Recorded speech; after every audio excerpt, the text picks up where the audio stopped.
IDD TV presents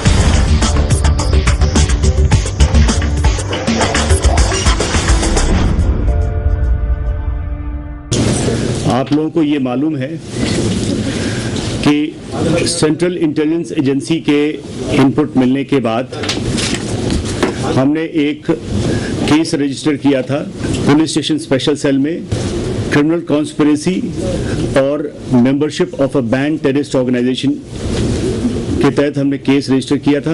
और during investigation हमने दो व्यक्तियों को पकड़ा था जिसके नाम मोहम्मद शाहिद और मोहम्मद राशिद है और ये दोनों मेवात रीजन के रहने वाले हैं। इसके अलावा पकड़ने के बाद हमने इनसे पूछताछ किया, इनके बैकग्राउंड चेक किया और साथ में ही इनसे उस दौरान जितने भी लोग कांटेक्ट में थे उनके बारे में हमने पूछताछ किया।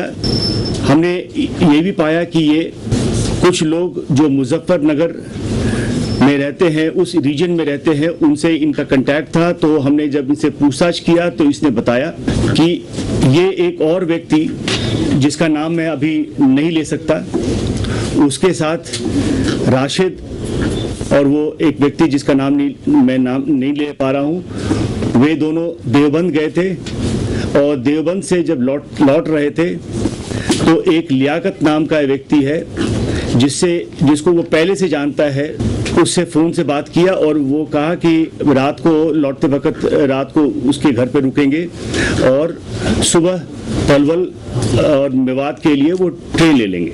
रात को रुके और जब सुबह लियाकत जो 58 साल का एक टीचर है जो यूपी गवर्नमेंट के एजुकेशन डिपार्टमेंट के तहत काम करता है, उसे रेलवे स्टेशन छोड़ने गया एक गाड़ी में, वो रेलवे स्टेशन के तक आया। रेलवे स्टेशन का नाम है थाना भवन।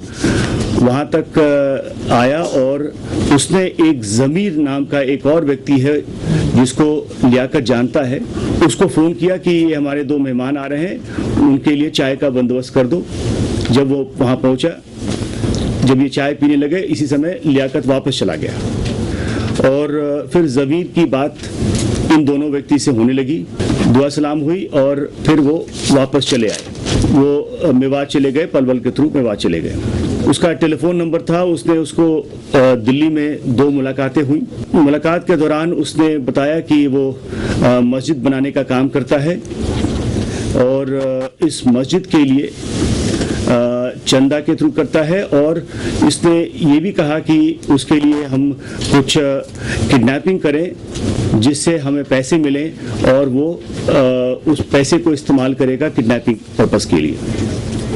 मैं यहाँ पे आपको क्लैरिफाई करना चाहता हूँ कि लियाकत और ज़मीर दोनों मुजफ्फरनगर राइट्स विक्टिम नहीं हैं, उनसे इनका कोई सरकार नहीं है। यद्यपि वो मुजफ्फरनगर में रहते हैं लेकिन वो राइट विक्टिम्स नहीं है। दिल्ली में 2 मुलाकातें हुई, उस मुलाकातों में उसे इनकरेज करने की कोशिश किया कि वो कुछ लोगों को इंतज़ाम करे जिससे वो किडनैपिंग की जा सके और उस पैसे को मस्जिद बनाने में इस्तेमाल किया जाए। जब ज़मीर ने देखा कि ये इनका काम ये थोड़े से ऐसा काम करना चाहते हैं जो वो उसके लिए मंजूर नहीं था, तो ज़मीर बैकआउट कर गया और उसके बाद उसने इनसे कांटेक्ट नहीं किया। हमने लियाकत और ज़मीर का स्टेटमेंट हमने कोर्ट में इनको पेश किया और 161 स्टेटमेंट सीआरपीसी के तहत स्टेटमेंट के अलावा हमने इसको 164 सीआरपीसी के तहत भी स्टेटमेंट रिकॉर्ड कराया है और हम इसे एज विटनेस साइट करेंगे जिससे हमारा केस और भी पुख्ता होगा।